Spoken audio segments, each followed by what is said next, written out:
Hey everybody, welcome to Chris Anderson Comics. I'm here today with a very special guest. Man, I've been waiting to talk to you for a minute or two. I'm here with Steve McArdle. How you doing, man? Doing fantastic. Awesome. Man, you have just one of the best stories in comics right now, I think. You did this book, Vendetta, Holy Vindicator, about what, it was like 1992 you started it or something like that? Yeah, early 90s, maybe 91 even. So you were like in your 20s? Yep, yeah. Early 20s, late teens is when I started it. And so the first book was published in 93. 93, right on. Okay. Yeah. And then you went ahead and did what nobody ever does in that situation. Most people just stop after one, and that's part of the beauty of all of this, is that you were able to get, back then it was the direct market. You could have have distributors, multiple. Mm-hmm. So you were able to put it out, did another one, did another one, did another one. In between, you did a special one shot of a character, and then you did another series of a team. So you were creating your own universe, and you sent me this package of some of the stuff. So with these awesome cards, so I had to lay them out, and these giant stickers that are so cool. But recently in the last few years, people have been finding the issues of this book, and then Power Comics got a hold of it, right? Yep, exactly. And showcased it, and then went to Floating World and were like, we want to have a Power Comics imprint. Got a hold of you, saw if you wanted to republish it. Well, of course you do, right? Of course, right. It's such a perfect story. It is great. Yeah, it's a little bit like the Sugar Man story, where like the dude was like, Bob Dylan in South Africa, and then nobody knew. So people are like rediscovered this book. So this is the trade that Floating World put out, and it's got all 4 issues of Vendetta, right? Yep. Plus the Arsenal. Yep, artillery issue. Artillery story. Yeah, there's artillery there. Yep, artillery one shot that I did that came out after the Vendetta series. The artillery was one of the characters that I introduced in Vendetta 2, and people liked him a lot. He was kind of a fun character, and I thought it'd be fun to do a one shot. Yeah, I mean, let's find a good shot of him. Here's artillery here, and this is Vendetta. So Vendetta is sort of like this guy who was a scientist and working on this chemical for, was it Chemcore or something like that as the company? Yeah. And the chemical got used on him, and they wanted to get rid of his body, but he came back sort of like the spirit, kind of thing. Mm-hmm. Like he's not actually dead, but they think he's dead, so he's gonna go with it. But he's all mangled and jacked. And then along the way, he meets some other characters like artillery. So here's actually issue 2 that you sent me of the original run, which is so awesome. Thank you for sending me this. Yeah, those are pretty rare now, but I there's a couple copies here and there I find sometimes, in the attic or whatever, or back of a box if I find stuff. But the first 2, you notice there's just 2 color printing. Yeah. Vendetta 1 and 2. I went with a local print shop, and then by the time I got to the artillery book, I'm working at a print shop now. I used to work at a print shop. It was my first jobs as a kid out of high school. Then I'd done other jobs in between, stuff like that. I was a roadie for 10 years. I worked at Strawberry's record stores for a bunch of years. But at this point, I'm working at a print shop again. So the artillery book, I did all the printing. I printed that. Oh, wow. Cut it. I did it. Like, I used to joke. People would say, "Oh, what part of the book do you do?" And I go, "I do every part of this book, including the staples." Yeah. And I fold them, collate it, cut it, finishing trim. Yeah, that's nuts. We'll get into your art and your technique and stuff in a minute, because you didn't hold anything back on this stuff. Put a lot of Um, work into this stuff. You know, man, like at first I wanted to be like an artist and work for Marvel and, you know, get to draw Thor or the Avengers or something. yeah, And I was like, but in the meantime, like, I'm going to draw comics, make my own characters. And then the goal was to like show the pages and then maybe get work or I'm not sure what I was doing really, but it just turned into me having fun making the book and people like the characters. And I was like, well, I'm just going to try to get better at doing this. yeah. Have my own little universe. You just went for it. I love that. Um, so you did the Vendetta, the 4 issues of the Vendetta story, and then you did Artillery as a one shot after, and then was it like in between that you did this 4 issue? Was it 4 issues of Crowbar 9? After the artillery book, I did another single issue called the Nick Noise and the Nuisance Tour book. Oh, okay. Very hard to find. I've seen him in a couple of like catalog listings and stuff. I don't know if it was Mile High, might have had it, but there was like a total different thing. I did like a silly book about like a rock band because I used to play in a band and stuff. Sure. And so it was more like Mad Magazine meets Spinal Tap or something like that. So I did that book. Then I started Crowbar 9. That's supposed to be a 3-issue series. Uh-huh. Published 1, published number 2. But by the time Crowbar 2 came out, the whole world had changed for comics. Like, I think there was maybe close to 10 distributors when I started Vendetta. Yeah. By the time this book came out, Crowbar number 2, I think Diamond was the only one left. Yeah. And they weren't accepting my books. Right. So I was down just to mail order. I'd put little ads in the Comic Buyer's Guide, and I was pretty much doing mail order and maybe a couple conventions. Yeah, that kind of put the final nail in the coffin of the kind of the black and white boom, where you were able to, you know, publish your own comics and get them out into shops and stuff. You know, Yeah, such it's a true. drag.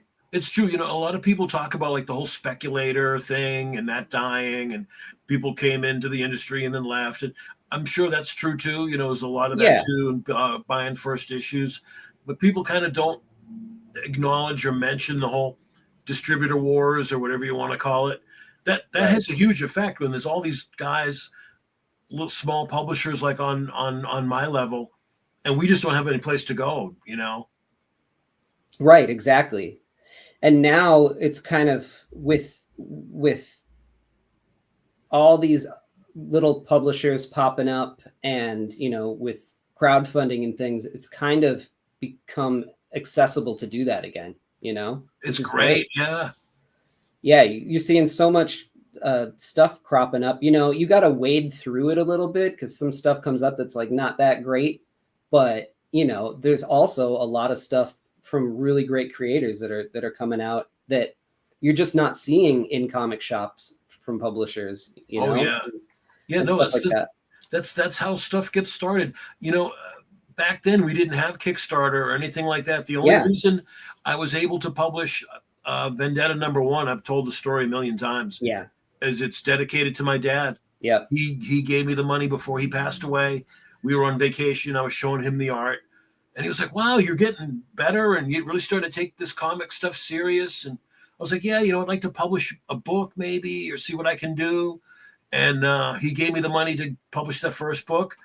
It sold well enough that it gave me a little bit of money to do number 2. Number 3, I teamed up with a guy at the time who's doing the Scorpion. Rule Studios, a guy from Maine. And it was cool. We decided to do a crossover because he was getting into Diamond. Right. Okay. See, Diamond would distribute his books, but they wouldn't take mine. They keep sending it back, say, work on your artwork. And I'm like, I don't think some of the other books I saw, I'm like, I don't know. I don't think I'm anything that great, but it didn't look that much different to me or that much better. Right. Find out all these years later, He's a good friend of Eastman and Laird. Okay. So he had a good in with Diamond on a personal level, That's it. And You so got to he know was, a guy. yeah, right. But Yeah. understandably, he had a better in with them than I did, who's just a nobody sending my books out of, nowhere, Massachusetts. Right. Yeah. It's all who you know, and it's luck. That's what half of this stuff is. I was at the grocery store today, and somebody said some phrase that I don't think I've ever heard before. And he said, it's better to be lucky than good. Because I think the elevator opened just in time for him to get in, and I was like, "Oh, you got good luck." And he's like, "Hey, better to be lucky than good." And I was like, "Oh, that sounds like the comic book industry." A lot of industries. Yeah, right. A lot The of them. music industry too, right? I know, just pretty much any creative industry. So for Crowbar 9, which you see Vendetta as a character in that too. He kind of pops in and does a cameo. He the final issue that you drew for this. When did you draw the last issue? Is that recent? Yeah. Okay. So it was supposed to be a 3-issue series. I did 1 and 2, and just personal family stuff. I wasn't ever able to finish number 3. So Right. that it sat on a shelf for years. And it wasn't until a couple years ago, Power Comics guys came along, and I started getting in touch with Jason over at Floating World. We did the Vendetta book. I went back. I had all the original art.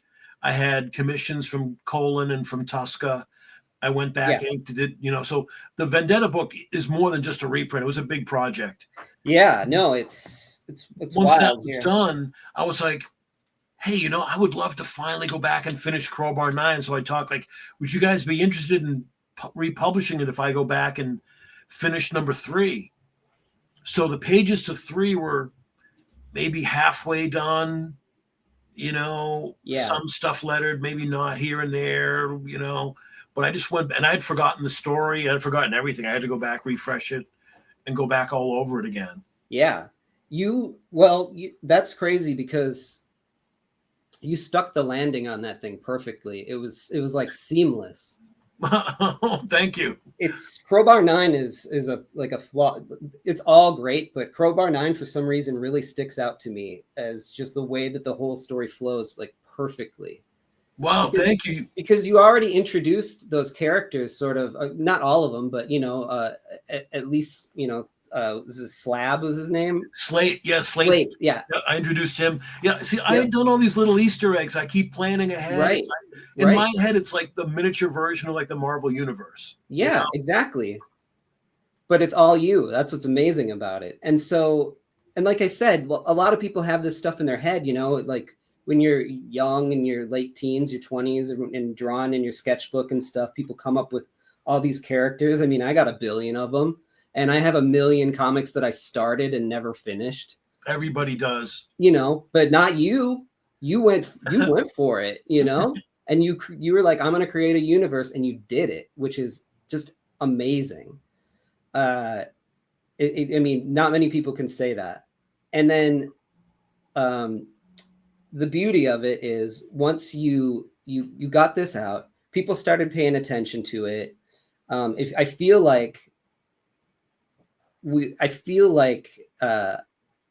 I hope that it sold like a bazillion copies, because I feel like everywhere I turned when this thing came out, people were posting about how they got their copy of it. So I hope it did really well for you and for Floating World.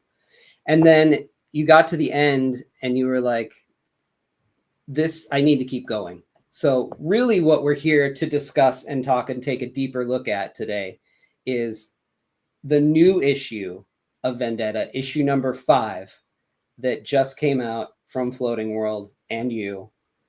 But I think we need to go and just take a little bit of a deeper look at this issue first before and kind of talk about the story and stuff before we like dive into this. Just a real quick version, because I mean, you've done Power Comics interview and people have it, and hopefully people know what this is already. But we'll take a deeper dive into you continuing the story and where, if and where you're going to go from there. So this character, like, how old were you when you came up with the character for Vendetta? Boy, I was still in high school, so maybe 16. I think there's some early pictures of him back here, I think. Yeah, like the first drawings of him, like the cross is just a straight cross. Mm-hmm. It looks like he has just sort of like a t-shirt, like a sleeveless t-shirt Yeah, on. yeah. Yeah, real primitive. I probably did that like when I should have been studying in class or something in the back of a piece of paper or something.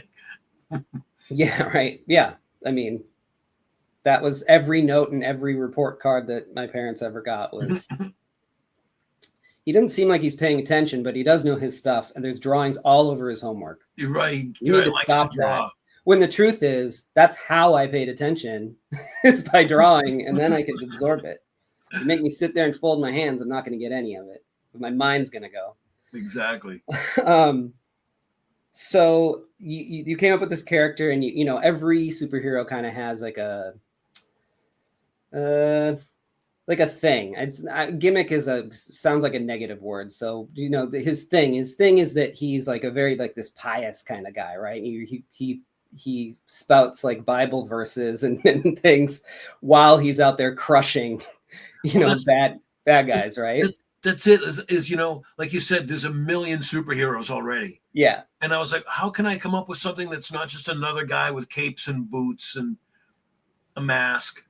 And I was like, what can I try to do? And I was like, what if I put in sort of like not a religious angle really, but just biblical quotes here and there while he's beating the shit out of people, like shows like the dichotomy of violence with some of the scripture. And I was like, it gives him a little bit of a backstory. Yeah. Plus, it gives you an excuse to draw like demons and shit, right? Yeah, because I want to like throw in like satanic stuff and demons and occult. Yeah. And so it gives it a good like good versus evil.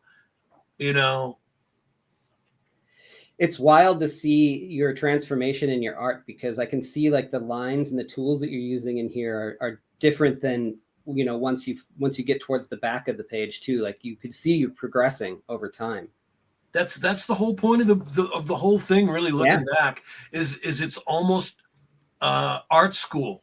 It's this whole comic book is like me going, well, I don't have money for art school. No one's going to pay for it. I don't know if I really would get anything out of it anyway, unless I went to like Hubert or some specific comics. And then you wouldn't even get a degree, right? It's a certificate. Yeah, and it doesn't guarantee you would work or anything like that. I was like, the best thing I can do is just get some paper and pens and get to work. That's right. Start making characters, and like I'm sure everybody has like a big notebook full of all my characters and their little origins and their backstory and powers and whatnot. Boxes and boxes of it back home, man. The Dark Avenger was my Vendetta. His name was the Dark Avenger. Oh, I love it. I love it. So you start to introduce these things where he's like a kind of like a Batman-ish character. He's street level. He's strong. He's got his suit. He's fighting, and then you introduce these like mutant like characters. The sewer mutants. Yeah, that sort of pop up, and he fights them, and then you don't really see him much for the rest of the series, but that's fine because we're going to get to that. It's so you've introduced it in the very beginning that weird stuff is happening. There's mutants in the sewers. You start to develop this language too, which I love, where you flip it like centerfold style and do these long panels. What made you decide to do that? Do you remember? Boy, I'm trying to think back. Like someone must have done that, and I probably picked up on it. Were you reading like Big Two comics then? Were you reading? So this is like the 90s. Were you reading like X-Force and books like that? Because I know that everything. Like I would get my paycheck and go to the comic book store, and I was reading, all 4 Spider-Man and the Marvel and most of Yeah. DC. Image was starting to come out. So once Image Right. came out, I liked and bought all that stuff. All the Todd McFarlane and Jim Lee and all Liefeld. Yeah, yeah. I wonder because there was like the only time that I can really think that I remember this being done was this. There was like an X-Force Spider-Man crossover that I think it was Liefeld and McFarlane were still on the book at the time, and the whole issue was this way. So Oh, that's what you're made right. me wonder if you picked it up from. There's a whole sideways issue. You're right. In Yeah. fact, there might be one that's a Fantastic Four Uh-huh. from like that would be a much earlier example, probably 10 years previous to that. That might have inspired me to do it. I'm not positive. Well, you create, the way that you lay your pages out, the way an artist lays the pages out, and the little tricks that they do in an issue or a series develops the language, like a language for it. So you see it in the beginning and then you see it repeated. It's almost musical, is where it's like it's gonna happen on a tempo. Like for these kind of scenes, that's where it happens, and that's what you do with these, because it happens throughout, even in the latest one. Yeah, I wanted like make people feel like you're going into like a little world. Yeah, and kind of like capturing and kind of bringing you in. I try to be designy with the pages, but storytelling is important. So it's clear, where to read and what's happening and. right. Yep. Exactly. So so he was working for ChemCorp. The head of ChemCorp had him killed. Did the chemical that he used give him any powers or no? Yes. Oh, Okay. It's twofold too, because Right. they used substance X-13 on him. Yes. Which ruined his face. Yes. And then he went to get a CompuFile. Yes, that's right. That's what he stole in the first issue, and he was hoping that by reversing it, he would be able to restructure his face and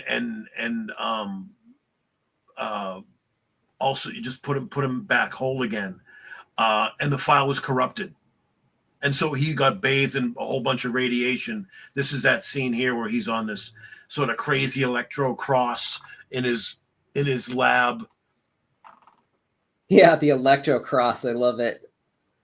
So yeah, he's got this whole like underground like layer that he's built too, which is just rad, because he was a scientist, and so he's a jacked scientist. Yeah, I wanted a guy that, right. I wanted a guy that would have a lot of different things. Obviously, right. He's smart. He's strong. He's got inventions and gadgets. Yeah. You know. Yeah. The Dark Avenger was. I tried to think of the most inconspicuous thing possible. So he like worked at a pet shop. I think I worked at a pet shop when I was like 16. But he was like this ripped guy, and like under the pet shop was this giant layer of like, you just got to suspend it where he got the money to build all this stuff, right? Oh, that's killer. That's killer. And you wouldn't hear him like tinkering down there over the noise of all. Exactly. Exactly. Yeah, I tried on my Patreon to like revive it and bring it back, and I stopped because I couldn't find like the hook to make it right. But I'm eventually gonna do it. But so do it again, man. That sounds good. Yeah, I think it'll be fun. So this is Stone. This is the head of X Corp, right? Yep, that's Roger Stone, Roger A. Stone. Yeah, no relation. I had no idea there's a real Roger Stone out there. Right. So I don't want to get sued or anything like that. It's fine. It works because I think they're both bad guys. So I don't really know anything about the real Roger Stone. I just know he's a real guy. And yeah. I don't know. So yeah. So Stone is also like working. Has plans to summon this Lord Leviathan, right? Well, Stone's also doing all kinds of experimentations and things like that too. Yeah. So he's involved with stuff like that. So that's where he got connected and into the occult and connected to Leviathan. Right. And then like he creates this bludgeon guy, right? Bludgeon is Leviathan, sort of like right hand underling, big brute, just mindless servant. That optical lens over his eyes and ears controls everything he sees and hears. So Leviathan can make him see or hear anything that he wants because he's completely under control. So it's like VR before there was such a thing as VR, right? Yeah, right, exactly. Which is why it's wild to read this because of the time. Let's see. So I was in like high school, I think, when you were doing this. And I remember like my senior year, I think I designed the first website for the school and stuff like that. So the internet was just starting to happen. And then when you have him go and take the take the disk that has the hard drive or the hard disk that has the formula on it, it just cracked me up because, time has moved so fast since then. Oh, I know. It's incredible. And it looks like a floppy disk or something. Yeah. Yeah. So here artillery gets introduced. So he's coming in to kind of help with the fight versus these like demonic forces. And dude, you are crazy. This guy's mohawk, you sat there, it looks like you used a ruler on it for a lot of it. And you drew every single line of the mohawk, and then you went and stippled the ends of all of the things. Flexible curve, actually, I think. Is that what it was? Yeah. If you look at the mohawk, look on the back cover of it's actually the back cover on the book too. Oh, is it? Yeah, where he's in front of the American flag. Oh, yeah. Yeah, that's all flexible curve. Flexible curve, for anybody who doesn't know, is this, right? That's right. So it's like all you artists out there getting your art tips today. So that's right. Pay attention, take notes. It's like a ruler, but it's got a bit of a curve to it. It's not a perfect tool because it does wiggle around on you. So if you think that you're going to get your perfect curve and it's going to stay that way the whole time, well, you got another thing coming. But it's kind of funky. It takes a little getting used to, but it's a great tool. Yeah, definitely. I do use it once in a while. I'm not a big ruler guy, but I do use the flexible curve once in a while to get something right if I need to get it close enough. Yeah. So yeah, this guy is just awesome. He's coming in. He's guns ablazing. All these crazy designs. I love these. This was the 90s, man. This is this is make the craziest, biggest, most extreme, weird guns that you can, as long as they look awesome. And yeah, man, you did it. That's it. I was just like, I'm gonna go crazy and just have fun with this. Like, people don't like it. That's cool. Whatever. Then don't read it. Yeah, don't read it. Exactly. But you're going in there, you do an ink wash too? Yep. In places? Yep. So, yep, they get this big crazy fight. I don't know if we need to go through the whole book, but to get the idea, you see here again, when things come up, these big moments come up, you flip it to the side. And I just wanted to get here. Are you stippling here too? Or is this like a layover? Okay. No, that's stippling. I do use a lot of zips too. Yep, you use a lot of zips, I noticed. But I try to mix it up. Like even here in the lettering. Yep. And that's all like rub off Letraset lettering too. Like this is, pre-desktop publishing, any of that. Yeah. How did you do like the logo and stuff to reproduce it?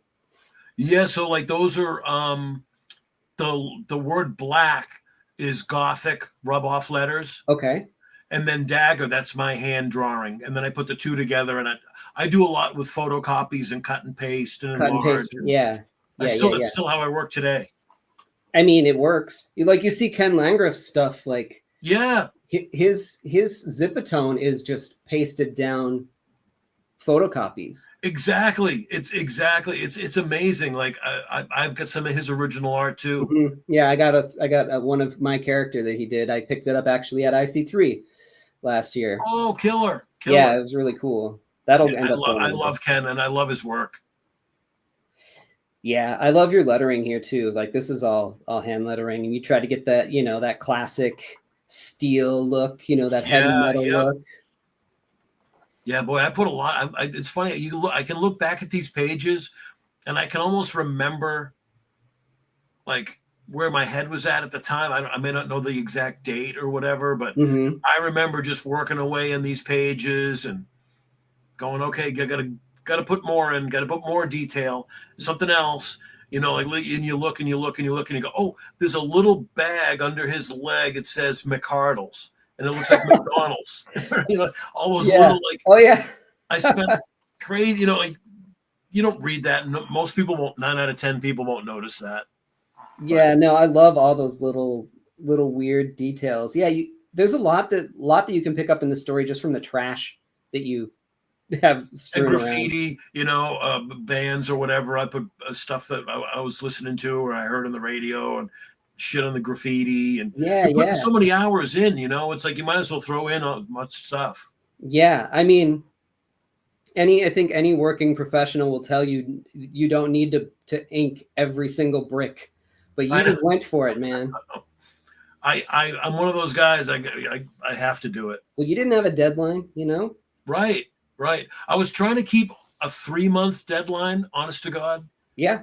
But it was really tough. Like, and then everything would change too because the third issue, I would work with that other guy to co-publish, and then Vendetta 4, I did those trading cards, so that was another side project. Took a lot of time. After Vendetta 4, I did work with a guy on a model kit.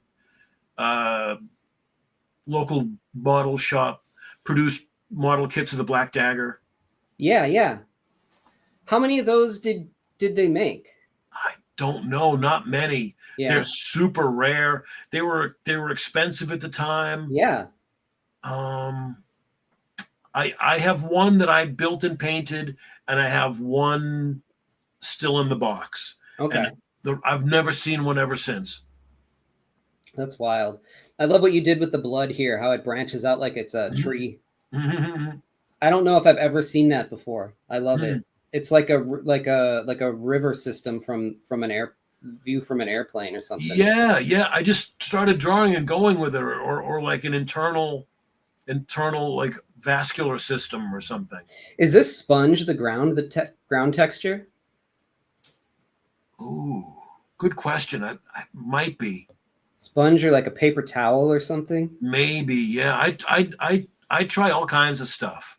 I know, and that's what I love about it. The textures, because when you're working in black and white, you have to find a balance of the black and white. You can't just do line work, or it's just all. There has to be a balance. It's too flat. It looks so flat, and getting enough black on the page, but not being too dark. Like you said, and different textures, making metal look metal. And sometimes I just get like a vision in my head. Like I knew like the last page, I wanted a camera looking straight down, on Vendetta with the blood coming out, and then looking straight down on the dagger with his fist up in the air, And then, these Letraset rub-offs and everything, man, it's just you put so much work into every page. Do you still have any of the pages? The original art? Yeah. All of them. You do? Oh yeah. I never sold any of my pages. Somebody offered me, I forget how much one time, and it was one of the best pages. And I'm like, I put so much hours and work into that stuff. Like, offered me a couple $100 for a page. I'm like, it's worth more to me, Yeah, yeah. And I'm glad I kept it. I'm glad I saved everything. Yeah. So when Floating World comes along, I go, hey, I've got everything ready to go. Are you ever gonna start to put them out for sale, you think? I don't know. I don't know. I mean, I'm doing commissions. So if people want art, I've done plenty of Vendetta artillery commissions and stuff like that. So people can do that if they want. My art probably won't sell for that much, the pages. So I think, again, I don't know. It probably have more value to me, but I don't know. I don't know. You know never what? Say never. It sells what you price it for. And if it doesn't sell, then it doesn't sell. But I mean, you've got something going besides it being just awesome art, is that it's got like this amazing story to go along with it, you know, like this Yeah, revival story. it does have a funny story. It would make I don't know, a funny movie. Yeah, yeah. I mean, it is attractive for art buyers. I think that you could do more. So okay, so at this point, or sell it for more is what I meant. So I think at some point here, this cosmic power. Yeah, the deity or Yeah, the cosmic entity. yeah. So you're going from street level to cosmic here, right? Yeah. And this deity, this entity comes to Earth, and Vendetta is dead or dying in a dumpster after Black Dagger has killed him. Yep. And is like, no, this guy is a champion. We're gonna bring him back. So now he's not only has the power from the irradiated, what is it, X13. X13. He's also got this like extra power from the deity. So, you know, and he's been reborn also as in a weird way too. Yeah, so that that pushes the whole like cross, you know, holy Vindicator thing even further. So yeah, he's back. Too bad the deity couldn't help him with his face, but you know. Right. No, he's got to be ugly. That's what makes him great. Oh yeah, totally. And then, you know, I put a little bit of a love interest in there. Yep. Try to give you like a little bit of everything, you know, like I'm not going to go too much into romance with it or anything like that, but just enough to show that he's got a human side. He's not just this angry street vigilante with no soul. You know, he also has compassion.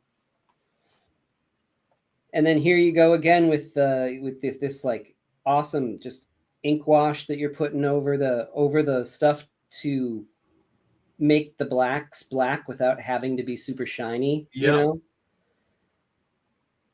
You know, you got a lot of stuff going on. Is this a screen tone here around his face? That's airbrush, I think. Oh yeah, airbrush. That's what it is. Yeah. I masked off the corner and around his head and the word balloon, and then I went in with because it's black. I might have just even used black spray paint. But a lot of I do have airbrush too. I use too. I never even think to do that. So smart. Yeah, this is great. So yeah, if they you know, basically as we get to the end, they come up with a scheme where he puts on the uniform. Corps, the security soldiers. Yeah, they're like stormtroopers, right? And you know, hauls this girl in and into Stone's office, and he's ready to sacrifice her into the abattoir of souls. Yeah, and he's got this like this door, this steel door, and when you open it up, it's a gateway to another. It's the evil gate that opens up. And so yeah, he's like gonna put her in, and he's like, soldier, you know, bring her in. What are you waiting for? And then all of a sudden, you know, check it out. Yeah, it's him. And so they get, you know, start to get sucked in as the demon is going to take them.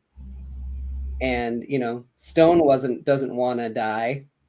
Yeah, he's of course, like he's at his heart, he's a coward. Yeah, totally. And Vendetta is like, you know, he's gonna live up to, you know, his MO. So he's gonna like try to grab him too. At one point, he's like, I can't save you because you know, I gotta save her or save myself. But then he eventually is able to get him. Yep. And he uses this like hand of the deity kind of power that he has, right? To like, or he like is able to like burn the demon's hand with his holy powers. Yeah. I think it was some kind of a backlash off the cable. Oh yeah. He's holding on to a cable, and so it's all. Oh yeah, there it is. That's great.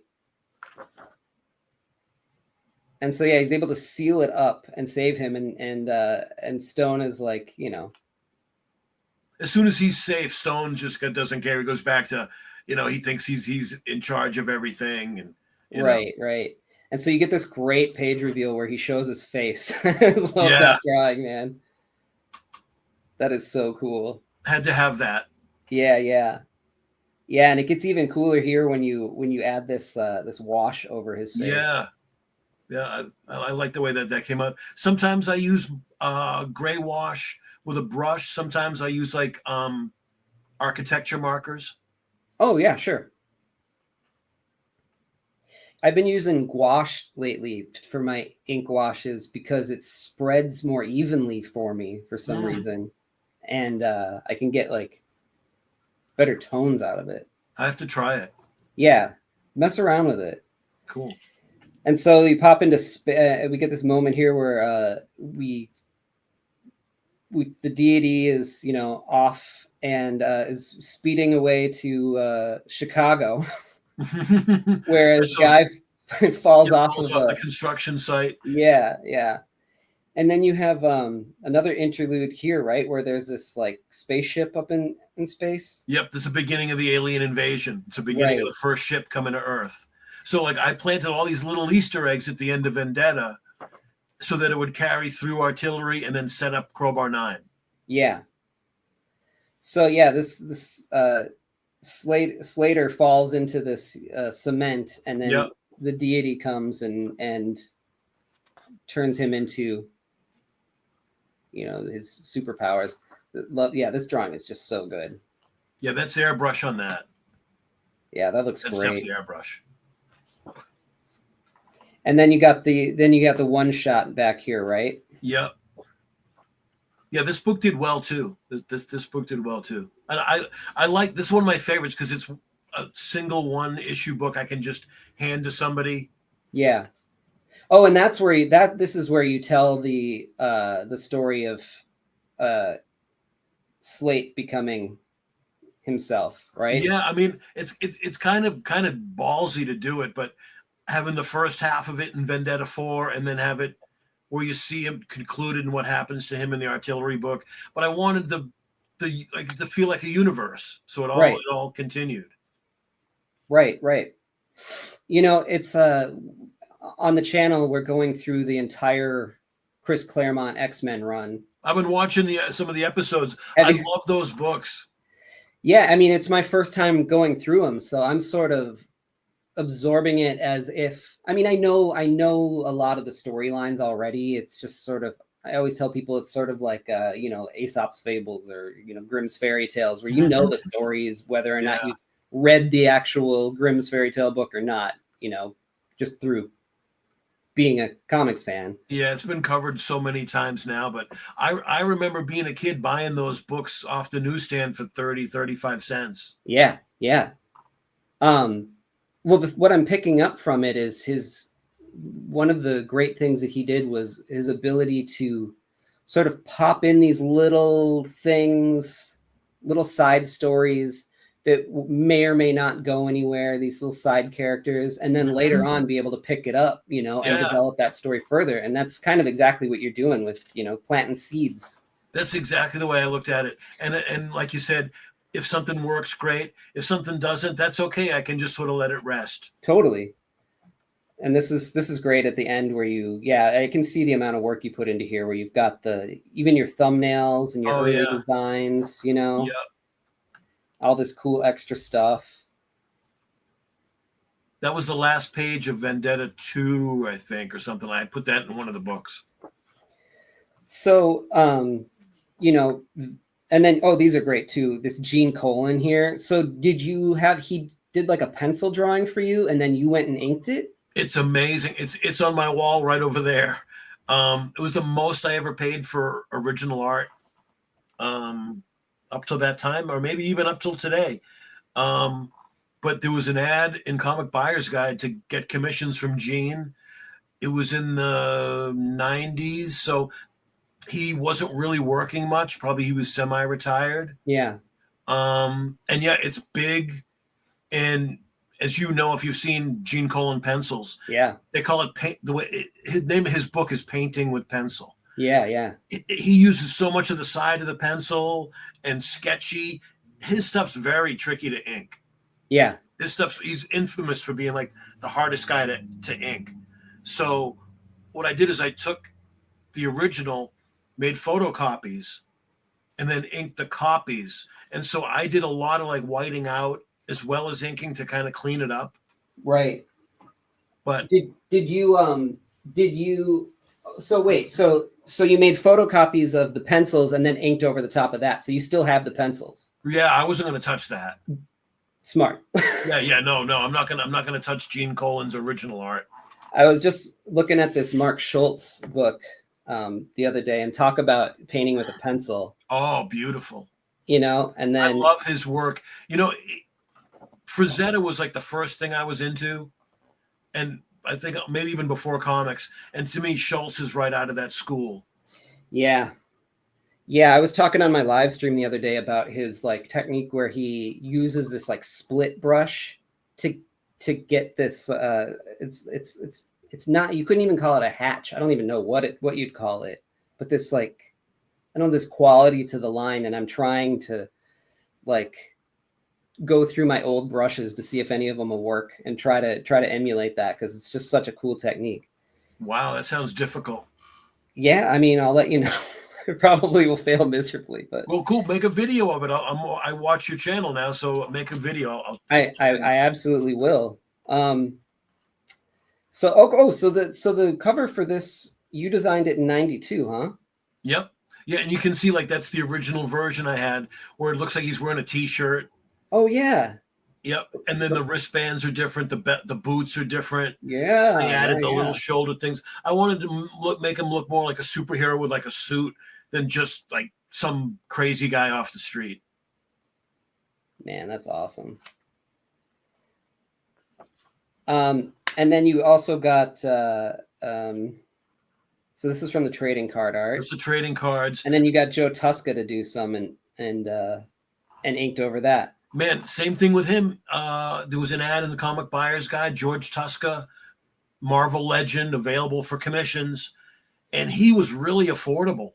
Yeah. I forget what it was, but it wasn't much at all. Mm-hmm. And so I go, you know what? I'm going to have him do 4 of my characters. And I go, the first thing I think of with Tusca is Iron Man. Yeah. So I've got a pencil Iron Man on my wall too. Amazing. Yeah. Like something like that comes up, like those opportunities don't come up that often. Like you look back and go, oh, I should have done that. And if you don't jump or go when the window's open, Tusca isn't with us anymore. Gene Colan isn't with us anymore. Yeah. You have to do it for the people of the, you know, two generations above us. Mm-hmm. That's the thing. That is what I want to get for this channel too, is get those kind of guys on this channel and pick their brains about stuff. Not do the same old interviews that they did, but talk about their process and how they laid things out, and, you know, things that people don't appreciate and think of anymore, because once they're gone, you know? It's true. And we're going to lose their techniques and their knowledge when they go. I mean, I'm sure they've talked about a lot of this stuff along the way, but maybe not. You know? Yeah, no, things get lost to time. And you know, man, especially like everyone's so like anxious to switch everything to digital and into computers, and which is fine. That's cool, you know? But if everybody does that, eventually people forget how to do it the old way, which that's kind of like, I think one of my blessings is because I do everything exactly the way I did in 93, 92. Paper, markers, pencils, inks, brushes. The only thing I have now is I've got a font with my hand lettering. So I do use a font just to save time on lettering. Oh, yeah. You know? It saves a world of time. But it's great because my stuff, you know, obviously it's got its own weird aesthetic, but everything's so clean and digital now, and digital colors. Yeah. My stuff sort of stands out more than it did 30 years ago too. Absolutely. Yeah. And even digital lettering, as long as you're using your font and it's able to do that thing where it can switch like 2 different S's or whatever, that works. But like a straight digital font, it's jarring to see up against, Oh yeah. Hand techniques that we've been using. I used it for one of the issues, and one of the episodes of Cartoonist Kayfabe, they were looking through the book, and they're like, "Oh, this is kind of cool. This is kind of neat." And then Ed went, "Oh, hey Steve, what's with this computer font?" Like right away, he's like, "Oh, up. Get your Ames guide, hand lettering. What are you doing?" He called you out, huh? Oh, right away. sounds about right. So you did the 4 issues. It kind of landed in a good spot. If nothing else ever came out, people would be satisfied. But here we are. He's back 30 years later, right? Whoever would have thought 30 years later I'd be doing a new issue of Vendetta? So the first issue's just come out. Man, he rides again. I love it.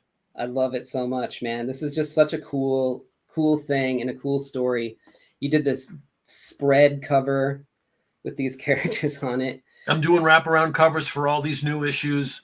I'm doing the finishing touches on number 6 right now. I should be able to send the scans off to Floating World hopefully pretty soon. Oh my God, that's awesome. So you are going to keep going. Oh yeah. Yep. I love it. I'm so happy with that. Yep. Number 6 is almost done. I'm going to start number 7, hopefully like maybe next week or something like that. I'm going to plan it to come to like a soft conclusion with number 8. Okay. So if we want to do a second trade paperback, it would make a nice like little just way to kind of keep it contained. Sure.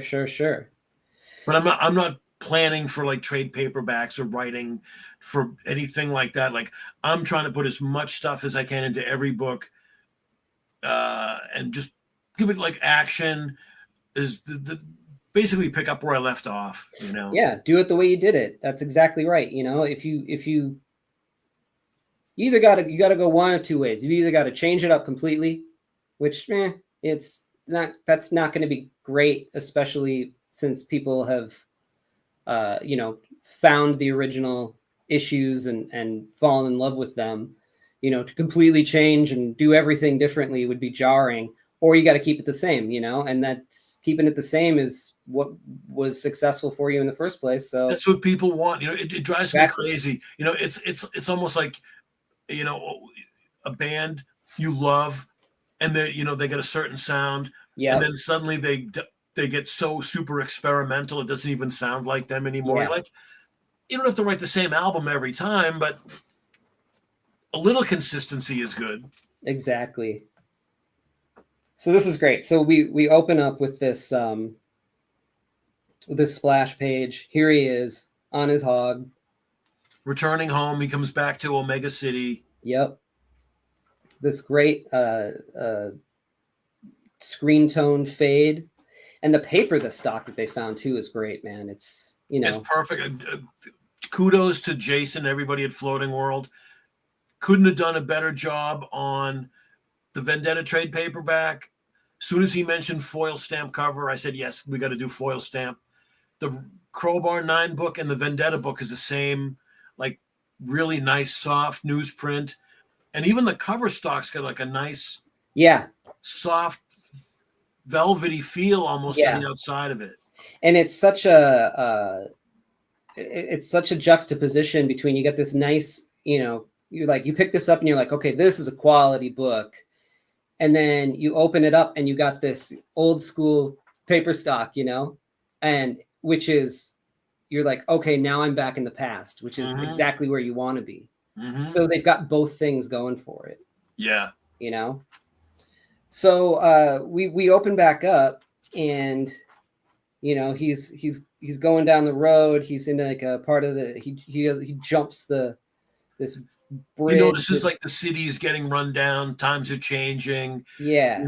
I wanted to like acknowledge time has passed and things have changed, but I'm not going to say it's 30 years later or any Right. specific time. Leave it So ambiguous. he's thinking and he's not paying attention, and suddenly the bridge is out. And Yeah. so, nice, like, I'm a big Evil Knievel fan. So I was like, I got to do one of the bike in the air, Yeah. with the two cliffs on the edges of the page. Did you have that toy? I didn't as a kid. I do now. Yeah, you do now. That's when I got a job as an adult, I go, I'm going to go back and fix all this stuff I never had as a kid. Yeah, so yeah. I bought Evil Knievel. I bought the Shogun Warriors. Did you get the Shogun? Is it Shogun Godzilla or whatever? Its hand pops off and. Oh, I still need him. I'm still trying to find him. Those are toys that I was probably like a little bit too young, but you'd go over to people's houses who had like an older brother, and you would be able to play with those things. Oh yeah, my parents never. They're probably expensive back then. I don't know. I bet they were. Yeah. We lived in like the suburbs, not like a, not poor neighborhood, but not like a affluent neighborhood at all. But for some reason, I'm from Minnesota. The president of the Minnesota Twins lived in our neighborhood, just in this like small rambler house. You would think that the guy would have a mansion, but nope, just this little thing. And so I was friends with his grandson who would come over and visit. And of course he had he was the guy who had like the AT-AT Star Wars toys, he had everything. Yep.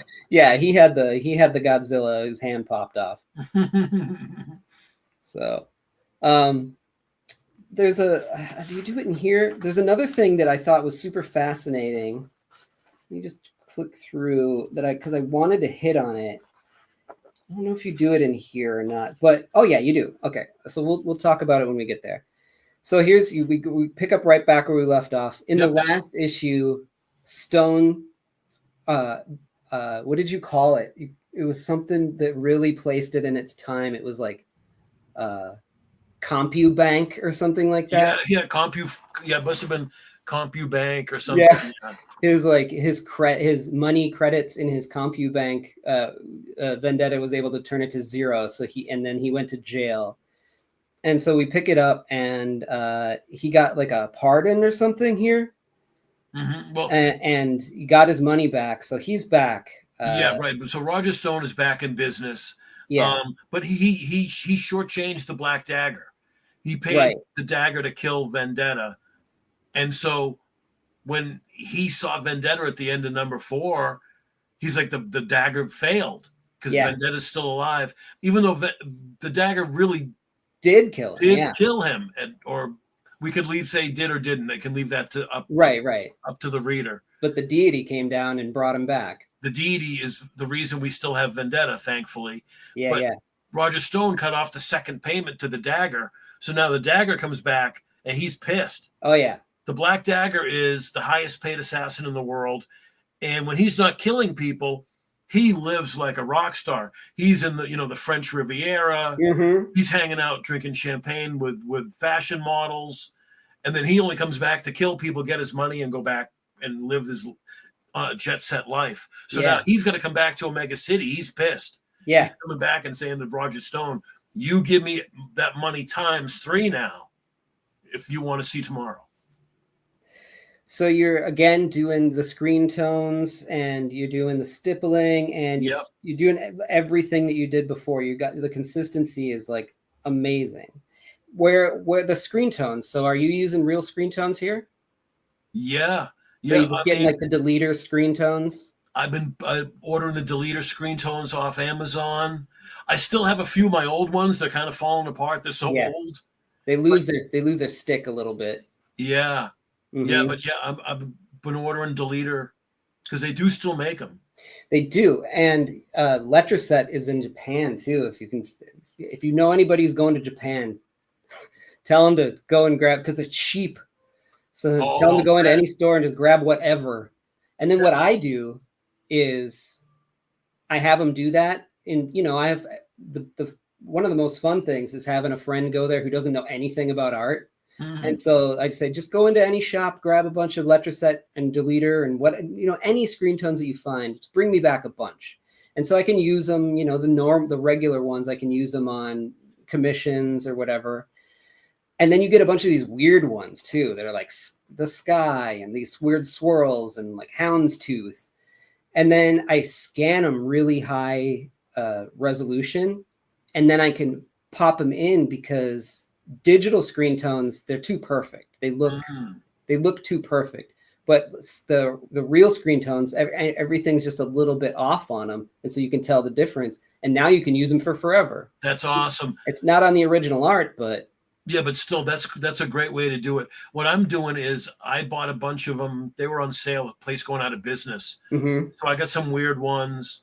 But what I do is before I run out of the last sheet, like Ken's doing, I make photocopies. Yeah. And then I'll kind of paste and do a little bit of cut and paste and whatever. Sure. Yep. So let's see. Okay, so he's made it across. So he makes it across the ramp, and then suddenly he gets knocked out by a giant a wrecking ball. Right. Not a giant wrecking ball, but like a mace sized ball on a chain. Yeah. And then he's out cold. So he's out cold for hours. Who knows? He wakes up and he's strapped to an upside down cross made out of road trash and street signs, and hovering over a big burning pyre. Yeah. And then he's surrounded by all these like Satan's riders, goons, right. And like this girl, and like a couple of them remind me of the like Bullwhip, I think was her name. There was like a Floating World thing was it Floating World or was it Fantagraphics? Put out these like I think Ben Morrow was part of it, and they put out these. Yeah. I can't remember the name of them, but they're really fun comics that remind me of this, you know. Oh, I love Ben Morrow too. Yeah, his stuff's great. Oh yeah. And I love these gang members. They feel like really like Mad Max meets like G.I. Joe or something. Yeah. You know, and that's a big influence. Yeah, like a huge Road Warrior fan. Yeah. The Warriors is one of my all-time favorite movies. Yeah, and I love toys and action figures. Mm-hmm. Yeah, I can tell. You got Satan's Riders here. This has got this Viking guy. Yep, and you look real close. He's got Red Bullet Comics like tattoos around his arm. Oh yeah, man. Yeah, you really do have a lot of like little things all over the place. Because a lot of people they'll get like the tribal thing or a lot of that upper arm tattoo. I was like, oh, he's gonna have Red Bullet Comics tattoos. I love it. Well, now you need to get it, and a Viking hat. Right? And a Viking hat. Well, my girlfriend's got the Red Bullet on her ankle. Does she really? Yeah. That's love, man. This is my favorite design of anything you've ever designed. I love this guy so much. Yeah, this Baron Ravencross. Dude, he is so cool. This guy, and I want to see if like a full book just of this guy. And this and the aliens from Crowbar 9. Dude, so good. Thanks.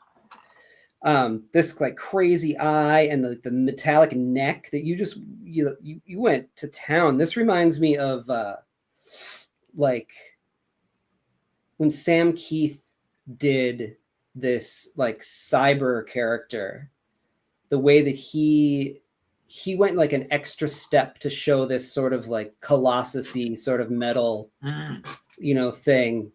And yeah, you went the extra mile on that. And I love this character. It's crazy. It's like he's got like almost like a snake neck made out of metal. Yeah, I wanted like almost just like steel cables for like his neck muscles and stuff, So cool.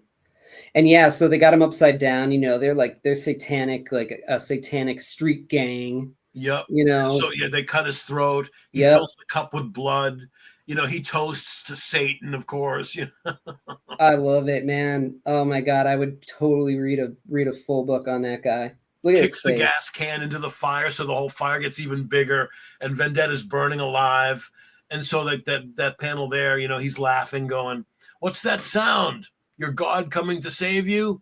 Yeah, No, yeah. it's the sound of you burning I alive. love it. Ha ha ha ha ha. And so is he one of the mutants? No, he's just sort of like a I think I got him as he's like a like a bad RoboCop. Somebody Okay. who was like he was destroyed and then rebuilt, but like shittily. Yeah, yeah, yeah. I love it. But you talk in here, you talk about the mutants again in here. So like they're there. They're the sewer mutants are in the Yep. undercurrent of things. So Yep. they will be coming back, I imagine, Oh right? yeah. I love it. Yeah, I got a whole bunch of ideas. I'm so psyched. I can't draw fast enough, but I got all the ideas ready. I hear you, man. I hear you about that. So I love how you set them up in the very beginning of the first issue. First thing you see is these sewer mutants, and then you never see them again. And I love it because when you do bring them back, it's going to be like, oh yeah, and this cross is made out of there's like street signs and Oh yeah, like street signs and I think I wrote Kirby Street yeah, on, Kirby Street. on one of the pieces or something. How did you get the texture for behind his head here? That's one of those really weird. It's a Letraset Zipatone. It is? So it's a rub off. It's not cut and it's not like a sticker. Yeah. You overlay it and you rub it off. And it's just a really, it was one of the ones, like I said, the store was going out of business. And so I bought every single one that they had that was left. So there was all these really weird ones. I'm like, what am I going to do with this? But I might as well buy them because I'll never see them again. Exactly. And it looks cool. It makes like a cool background, Man, I highly encourage you to scan those things because you're not going to be able to find those at some point, Exactly. That's what I'll do. I'll scan them and then I can use photocopies or whatever. Yeah, yeah, yeah. Or I don't know if you use Photoshop, but you just like boop, put it in there and you're done. No, I don't do any art digital. Good. No, I got a scanner. The only thing, I scan the artwork and I send it to Floating World, but it's all on the boards. I do like that. I do like that. Yeah, that screen tone is amazing. Yeah, that's another one of them. Yeah, there's a few different ones. And then here you like scratched it off a little bit, right? To give it, or did you scratch the screen tone or did you put whiteout on it to give it this texture? Yeah, I'm not sure. Might have been could be either. Man, and also too, like with the rub off screen tone, it doesn't come off perfectly sometimes. So sometimes there's little white spots that are whited out by not rubbing it off perfectly. Which is good because it makes it everyone's original. Everyone's different. Yeah, yeah. So yeah, he's just beating the crap out of these guys. Yeah, breaks off the cross. You dare crucify a man yet hesitate to face him? Like as he comes down and like they wait a minute before the fight starts. Like yeah, like I've already got this in my head. Like if it was a movie or a cartoon, you know what I mean? Like he comes down and see him come up out of the fire and out of the smoke. Yeah, and all you see is a shadow of clubs and spikes and spike bats and swords and everything. Yeah, and like just the heat, wiggle. Yep. Like that pause before everything hits the fan. Yeah, yeah. And I love this. He's like, a cross of wood can stop any weapon of steel. Mm-hmm. So he grabs the cross and just like beats the crap out of him with it. Yep. And then she whips him right around the neck. Yep. Grabs him, starts choking him out. Like first takes the air out of his lungs. Then you start to see the blood coming through his teeth. Yeah, man, that's so good. Madam Whiplash. Yeah, like three new villains for this book. So I wanted to like show like, hey, I'm gonna like come back guns a-blazing, like all kinds of new ideas, a lot of action. And here you're keeping the language of come back to the sideways page, get a nice big pin up. He tosses her. She goes flying and knocks a bunch of other guys back. And then I've got other characters in the background I may pull out of that gang and use again. Yeah. Yeah, I can see them like rising in power and becoming a big problem, Mm-hmm. So he runs, he grabs, gets on there's like another motorcycle in the parking lot. And so, it's sort of like the duel of like the knights on horses. You see them coming at each other, jousting. Yeah, and he's got like a machine gun at the front of his bike. Yeah, he's got like a gun strapped to the handlebars of the bike, and they're getting closer. Vendetta has these little stars on his leg that are like ninja stars. Okay, I was wondering if that's what they were, if they were like like an American flag or something, stars, and then he just flips them right into his face and right in the eye. Yeah, I love it. And so the bike goes crashing. He crashes into this guy.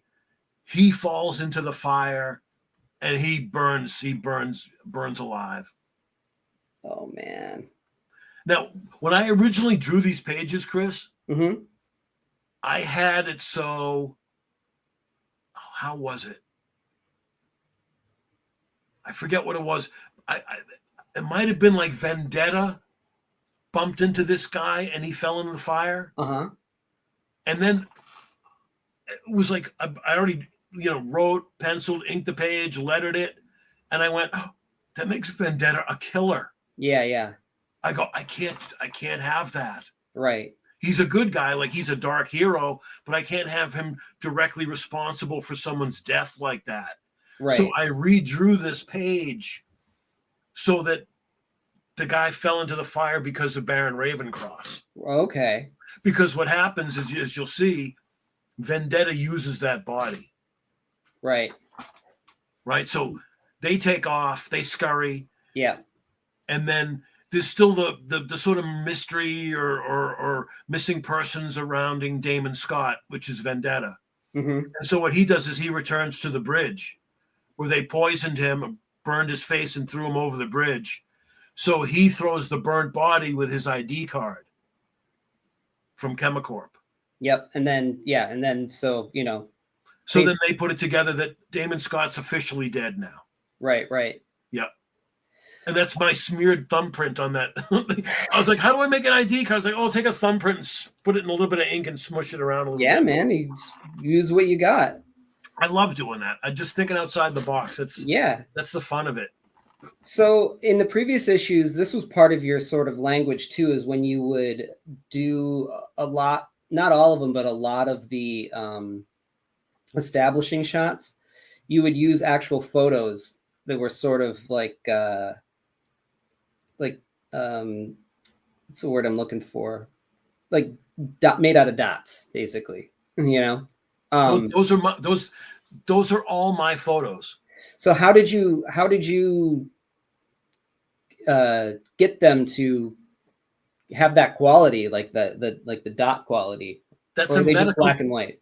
That's a medical building in Framingham, Massachusetts. That's where my wife's from. Oh, really? Yeah. Oh, wow, cool. So I went out one day. I think it was on like a Thanksgiving. When there was nobody around, and I went out with my camera, and I took a bunch of pictures of all kinds of like just buildings and really cool looking sort of settings and backgrounds, and then I've made photocopies of all that stuff. I've reduced them, enlarged, whatever. Right. And so I got a little library of that sort of stuff, and that's what I use for Chemicorp. I mean, not Chemicorp. The Crowbar 9 headquarters. Okay. The first panel, event of that right there. That's another building in Framingham. Oh wow! So it's like it looks like it's really like washed out and stark too. Did you like? Is that just how it looked, or were you able to alter it in some way? I do a little bit of doctoring with it. Like I'll make copies of a copy, and then maybe I might white out a few things or make it so it's completely like a new piece of art. Yeah. I like it because it reminds me of like how they do things in manga sometimes, where they'll use like photos like that. Yep. And I don't know of anybody that was doing anything like that. But then it also does this like interesting thing. Like I said, again, it like creates a language. So every time you see a photo, you know that that's an establishing shot. Yeah. And I loved in Crowbar also. I wanted to just go back to it real quick. How you used like all these great images from and put them on the TV screens. Yeah, right. Exactly. So you can see he's got like different TV shows going. Yeah. He's got King Kong on one channel. Yeah. He's got like 80s exercise show one another in the news and the football game. Yeah, I mean, you could have drawn it, but this adds some extra, like, just like a fun, cool thing to it. It's like it's a, pulls you out into another way of looking at things. I really love it. Yeah, what inspired me too is one of your videos mentioned it too. When Kirby would do like those crazy Collages. photocopy Yeah. collages and stuff. I love that. I was like, that's really daring and different to do that. I was like, I want to do that kind of stuff too. Like, why does everything have to be drawn? Yeah, absolutely. You can do whatever you want. Yeah, it makes it more interesting, makes it more unique. So this is a this news reporter here is talking about this guy who Yep. is an investor and stole a bunch of people's money, right? Yep. Right. And He's like a Bernie Madoff type of character, like got caught up with greed and taking other people's money and investing, and finally just things got too far. And now he's at the point where he's involved with the mob. He's, whatever kind of dealings he's had in the past, but he knows the mob's coming for him and the cops are coming for him. And he doesn't want to have to deal with either. So he's got his bottle of whiskey. You see him like holding the gun up straight. Yep. And as he's hearing more of the news, he puts the gun to his head. Mm-hmm. He's crying. He doesn't know what to do. He's desperate. I'd do anything. I'd sell my soul for another chance. And boom. He gets his chance Yep. to sell his soul. And so Lord Leviathan comes. I've heard your pathetic cries. Fortunately for you, I'm here to give you another chance. Yeah. And so he has to destroy his body, right? Before he can. So here he is. He's like getting destroyed.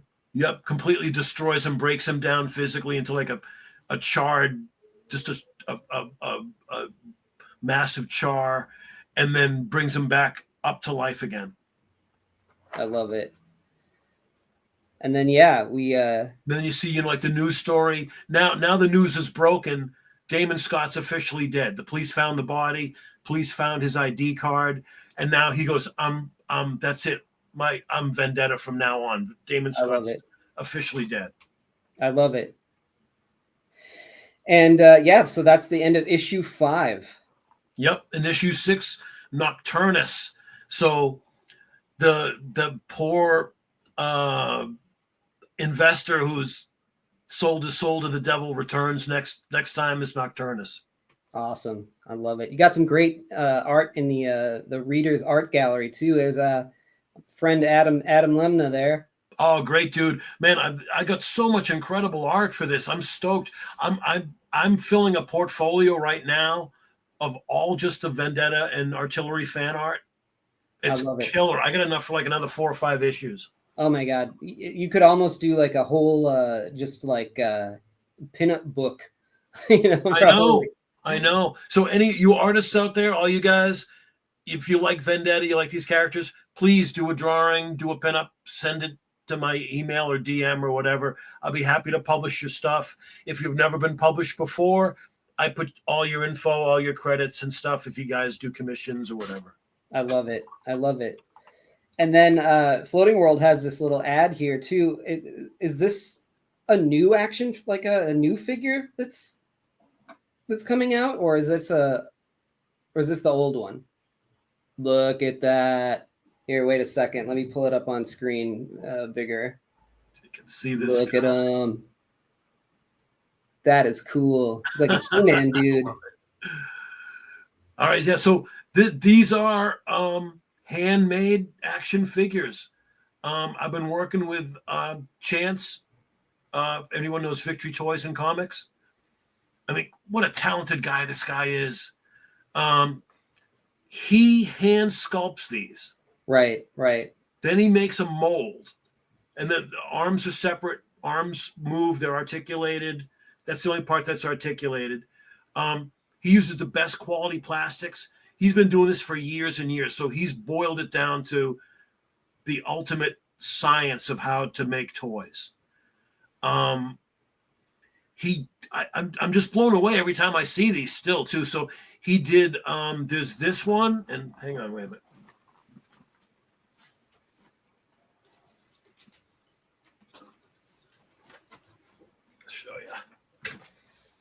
what he did first was he did Unmasked Vendetta.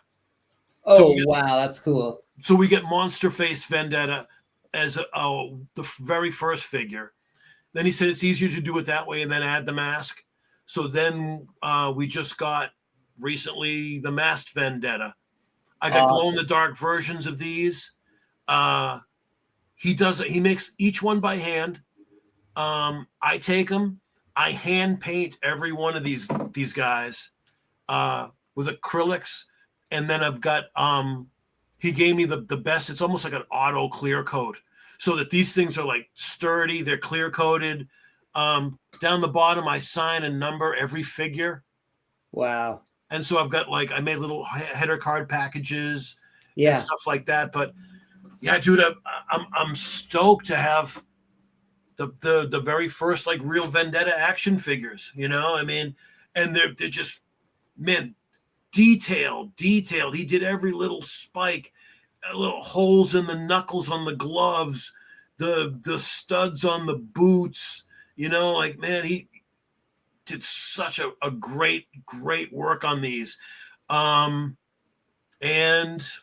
for those watching and paying attention, Black Dagger's on the way. I don't know when, but he said he's working on a Black Dagger figure. That is so cool. Yeah, he puts out a ton of different wild things, and then has these has these comics made too based off of the toys that he makes. Oh yeah, his stuff's incredible, man. These are bonkers. Awesome. I need to do a video on these because they're just the craziest things I've ever seen, and I love them. Oh, dude, get him on and do an interview, and I would love to learn more. I've spent time talking with him and stuff. Yeah, I would love to even see him in his workshop or see more about how he goes about making all these toys. He's really super talented guy. That's amazing. That's amazing. Well, your store, if you go to your store and ask them to order a copy of Vendetta #5, they will probably order a few copies of it and keep it in the store. So it's probably a good idea to try first to get your store to grab you a copy. But otherwise, you can go to Floating World and they have copies, right? They have copies. If you order off my eBay store, Steve Knievel, Steve Knievel Collectibles and More. Okay. I sell them for cover price, and I sign every book. Okay, great. Oh, hey, then go there. So you can get a book signed if you want. Some people don't care, but I'll put both ways to get it up in the show notes, and people can grab it. Oh, cool! Thanks. Yeah, we didn't get a chance to talk about doing a Gene Pool episode, but we'll pick a comic from the past that you loved, and I'll find a copy of it, and we'll record an episode again another time if that's cool with you. Sound good? Oh, definitely. I've already been thinking about that. I'm like, what would I pick? Yeah, it's tough. It might be my very first comic book that I ever bought with my own money. Sure. But there's a couple others too. But dude, I'd love to meet up with you again, and we'll talk more comics, and it's been great. Sounds good to me. Well, Steve, man, thank you so much. What a great story. I love the world that you've created. I love your work. I love the passion that you have behind it. And I love the fact that after you set it down years later, people found it and said, wow, this is great. We need to get this out into the world again. And here we are. And we're lucky enough to have even more of it coming out now. So it's a funny story, right? It's almost like Anvil or something. If you ever saw yeah, totally. So thanks to Power Comics and Floating World too for pushing it, and we're lucky. We're lucky to have you, man. Oh, I'm lucky to be here, dude. I love comics. Honestly, I'm the world's biggest fan. All those boxes behind me, they're all packed. They're all full, thousands and thousands. I love comics. I always have. I've always said I got printer's ink in my blood. Yeah. And I just love it. I'm so happy to be back making new comics again too. And I want to kick your ass. I want people to go, oh man, new Vendetta is better than the old stuff. Absolutely, man. You know? Can't wait for more, and so glad to hear that there's going to be more. So, Oh yeah, cool, plenty man. more where that came from. Great, Characters, whole bunch of stuff. amazing. Well, I'll make sure to put all your socials and your ways to get the book in the show notes so people can go there. Cool. And, Yeah, Instagram, Facebook, everywhere, the usual.